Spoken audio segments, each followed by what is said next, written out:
नमस्कार, मैं संदीप शर्मा और आप देख रहे हैं सिटी तहलका। और इस वक्त पानीपत के मैं विकास नगर से आपको लाइव तस्वीरें दिखा रहा हूं। और संगीन आरोप पानीपत की एक विवाहित महिला है, उसने अपने ससुराल पक्ष और आस पड़ोस में रहने वाले कुछ लोगों पर 10 धाराओं के तहत सेक्टर 29 थाना में केस दर्ज करवाया है। और धाराएं भी संगीन 120 बी, 323, 506 सहित 376 डी, ये धाराएं उसमें लगाई गई हैं। और महिला, आपने तस्वीरें देखी होगी 2-3 दिन पहले की, एक महिला सामने आती है मीडिया के सामने और उसने अपने 10 साल की कहानी बताई कि 13 साल की उम्र में उसकी शादी हुई थी और उसके ससुराल के जो लोग थे उससे देह व्यापार करवाते थे और उसी को चलते हुए नशे की गोलियां उसको दी जाती थी, घर पे लोगों को बुलाया जाता था, शराब पिलाई जाती थी।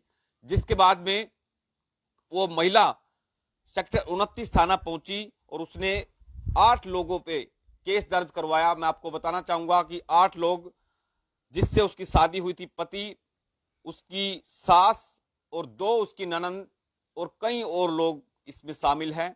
और दूसरा पक्ष आज सामने आया है। पति, आप देख पा रहे हैं कि पति 1 साल से घर वालों ने इसको बेदखल किया हुआ था और रात को इन्होंने बुलाया है। मुकदमा दर्ज होने के बाद में तमाम लोग यहां पर हैं, आसपास के जो कॉलोनी के लोग हैं उनसे भी जानेंगे कि आखिरकार सच्चाई क्या है, क्या वो महिला झूठ बोल रही है। और जैसा इन्होंने बताया कि महिला ब्लैकमेलर वो महिला बताई जा रही है, कई मुकदमे उसने पहले भी दर्ज करवाए थे और समझौते के नाम पे वो पैसे ऐंठ लेती है और फिर से अपने नए मिशन, कई लोग उसमें गिरोह में शामिल बताया जा रहा है कि कई और लोग भी हैं। और पूरा मामला जानेंगे कि क्या मामला, घर की लड़ाई थी, घर की लड़ाई को थाने में लेकर पहुंची, दूसरा उसको रूप दिया गया, देह व्यापार से जोड़ा गया। पहले पति से उसके जान लेते कि क्या मामला है। आपने शादी की थी उसके साथ और 13 साल कच्ची उम्र में शादी की, नाबालिग लड़की थी वो जी। उसकी खुद की मर्जी थी, उसकी मर्जी से शादी हुई थी। उसके बाद अब 8-9 साल हो गए शादी के, 3 बच्चे हो गए। अब उसने पिछले सर्दियों में मार पीट के मेरे को, मतलब लड़ाई करी मेरे साथ और रात को निकाल दिया था। तो 1 साल में बाहर रहा उसकी इस लड़ाई की वजह से। उसके बाद फिर इसकी वीडियो देखी मैंने, तब मैं रात घर आया हूँ। वीडियो देखने के बाद मैं घर आया, अब मेरे को सारी बात का पता लगा। साथ में ये भी पता लगा कि कृष्ण फौजी है जिसके साथ वो 1 महीने से रह रही है और उसकी, मेरी औरत की मोबाइल नंबर की वो निकलवाई जाए कि ज़्यादा फ़ोन वो किस पे करती है। कृष्ण फौजी पे मेरे को शक है, अभी भी वो उसी के साथ है। उसने ही घर में सबके नाम लिया है, उसके उस चलते वो सबको फंसा रही है। क्योंकि फौजी के हमारे रोड़ा एक बार हुआ था मेरी बहनर के साथ, तो वो उसकी खुंदक में उसे ले गया, उसको सिखा दिया और वो इसलिए सारा कर रही है उसके कहने पे। जितने भी दर्शक हमारे साथ जुड़े हैं उनसे बताना चाहूंगा कि मैं जो महिला है जिसने आरोप लगाए हैं, उनकी ननंद के साथ में गलत संबंध बनाए थे और जो फौजी जिनका इन्होंने जिक्र किया, और उसके चलते मेडिकल रिपोर्ट में भी पुष्टि हुई थी जिसके आरोप में वो 5 से 6 साल जेल काट के आया। और उसी की रंजिश चलते हुए, जैसा इन्होंने बताया कि उसी की रंजिश निकालने के चक्कर में उसने महिला को अपने विश्वास में ले लिया और महिला के द्वारा उन घर वालों के ऊपर आरोप लगवाए गए, मुकदमा उनके ऊपर दर्ज करवाया गया। और उनकी जो महिला की सास है उससे जानेंगे कि क्या है, क्या मामला है, क्या सच्चाई है क्या। यो मामला है सर, यो बच्चे तीनों थे, उनको कहे मैं कहा खाना बनाने के लिए, खाना नहीं बनाए। मैं बोली मेरी तबीयत खराब है, मैं कहा दवाई ले आओ। सर ने बोले नुका तेरे क्या टेंशन है, नुका मेरी मर्जी है लाऊं या ना लाऊं। उसके बाद ये पोती है मेरी बड़ी, इनको कही मैं कहा बेटा तू बर्तन सारा इकट्ठा करके धो ले, मैं ऑपरेशन करवा के आई हूँ सर। हाँ, ये लड़की का आके धक्का मार दी, एकदम धक्का मार दी। मैंने इतना बोल तो जरूर कही, मैं कहा बेटा यो है तो तेरे ही, हाँ तू लौट जा, ये बर्तन धो रही है धो ले। आके एकदम से मेरे को खाट पर धक्का दे दी। अड़ोस पड़ोस सारे ने मैंने बुला दी थी यहीं पर। और बाकी पड़ोसी ते पूछो जी, ये तीनों बच्चे हैं, बच्चे ते भी पूछ लो। बोल बेटा तू बर्तन क्या ये आपके हाथ में क्या है।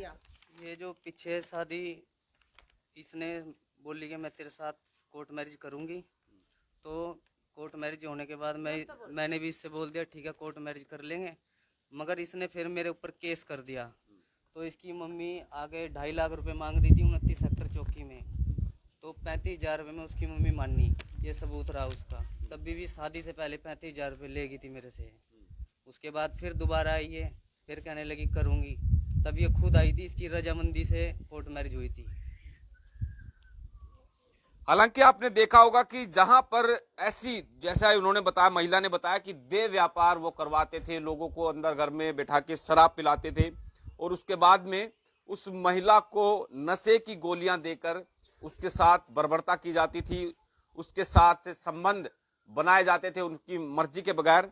और अगर जो ऐसा काम होता है कहीं भी, किसी भी जगह, कॉलोनी की बात कर ले या किसी शहर की, गांव की बात कर ले, कहीं की भी बात कर ले, तो पड़ोसियों को पता होता है कि उस घर में क्या चल रहा है।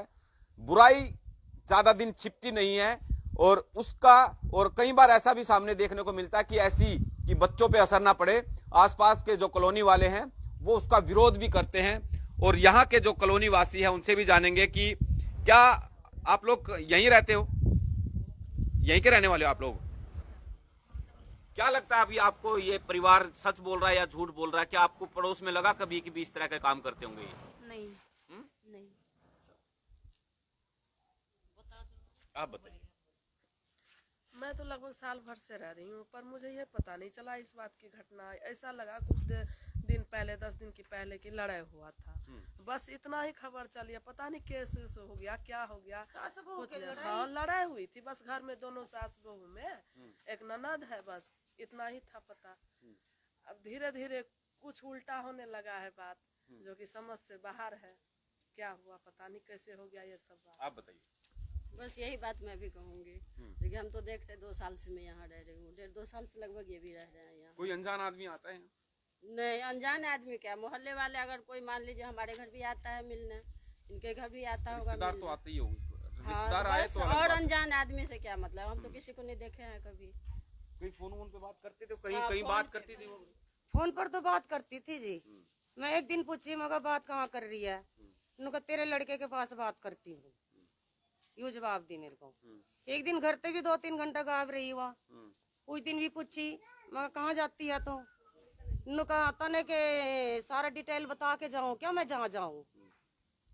मेरे ते बोल लीजिए, यो बात है जी।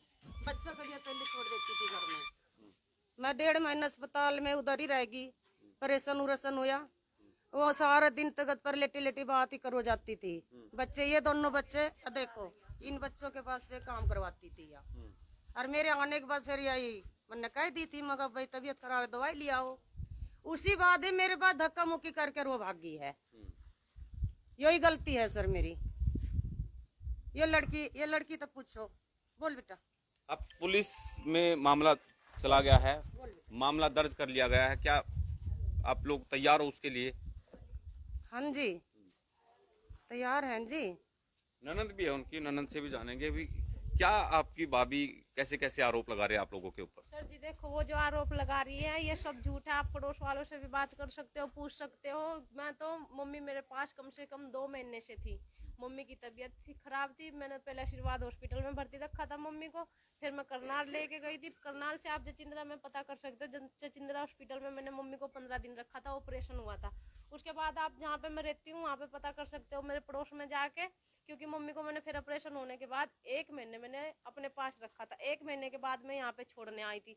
जिस दिन ये झगड़ा हुआ है उस दिन मैं यहाँ पे नहीं थी, लेकिन मेरा भी नाम लिखवाया गया है और मेरे हस्बैंड का भी नाम लिखवाया गया है। वो जो फैक्ट्री में थे वो यहाँ पे थे भी नहीं, लेकिन अब जो पड़ोस से पता लग रहा है कि वो फोन पे बात करती रहती थी, कभी यहाँ पे खड़ी होती थी कभी, और आप पड़ोस वाले से पूछ सकते हो, सब झूठा आरोप है। और जिनका नाम लिया गया है हमारे उसमें कि भाई जिनका नाम लिया कि मेरे साथ ऐसा हुआ, उनसे हमारा कोई रिश्ता नहीं है, सिर्फ पड़ोस के नाते से हम उन्हें जानते हैं। ये सिर्फ उस फौजी के वजह से, कृष्ण फौजी ने दुश्मनी निकालनी थी, उसके साथ मेरा झगड़ा था 3 साल पहले, और कोई नहीं था, वही लेके गया, उसी के साथ हमने उसे देखा है, वही करवा रहा है, सब कुछ करवा रहा है। 1 महीने से वो उसी के साथ है।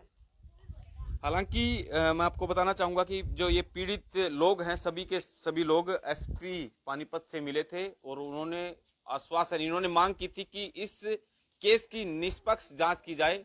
और मैं भी ये बताना चाहूंगा कि महिलाओं को, उनके लिए जो केस इस तरह के जो आजकल बढ़ते जा रहे हैं और महिलाओं के लिए जो कानून बनाए गए हैं वो उनको न्याय देने के लिए कानून बनाए गए हैं, लेकिन गुजारिश रहेगी कि इन कानूनों का दुरुपयोग ना करे। सच्चाई के लिए जहां अगर जो उनके साथ ऐसी बर्बरता होती है तब ही पुलिस के पास जाएं। ऐसे में दूसरे लोगों को भी ना उलझाएं और पुलिस को भी अपना काम करने दे। पुलिस भी इन ऐसे ही झूठे केसों में उलझ के रह जाती है। और अभी की बात करें तो सेक्टर 29 थाना से सब इंस्पेक्टर योगेश यहां पर पहुंची थी। सभी लोगों के इन्होंने नाम लिखे और कुछ पूछताछ की। उसके बाद इनको शनिवार का दिन दिया गया कि आप सभी लोग 8 के 8 लोग 29 थाना सेक्टर में पहुंचे और इनसे पूछताछ की जाएगी। और जैसा कि एसपी ने भी इनको आश्वासन दिया कि तमाम पहलुओं पर जांच करने के बाद ही अगला कदम पुलिस के द्वारा उठाया जाएगा। तमाम जितने भी दर्शक हमारे साथ जुड़े थे उनका बहुत बहुत शुक्रिया। नमस्कार।